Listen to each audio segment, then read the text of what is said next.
Last week, sinasabi ko na sa inyo na we are expecting a consolidation sa Bitcoin price, which is already happening. And then after this consolidation, maiipit na naman yung price, magsasama-sama yan, may bogsa to. Sinasabi natin, ang bias natin is long because long sa daily. Of course, meron pa ring opportunity yan, okay, to short the market sa lower time frame, katulad ng 4H. Okay, ano sinasabi sa 4H? Okay, may short ka. So, itong range na to, if you're using TIPI, this is at 27,200 to 28,200. That's $1,000 range. Kung gumagamit kayo ng Pi tips, magagatasan nyo na dapat to.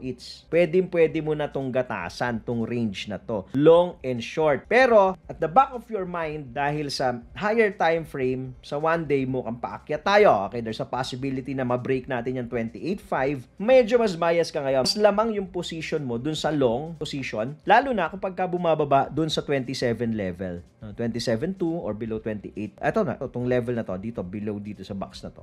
Dito, nag-iisip ka na kung paano ka maglolong. Yun po ang diskarte. Pag nasa taas naman, yes, pwede mo i-short. Hindi natin alam kung kailan to i-break eh. This week na ba? Next week ba? We don't know.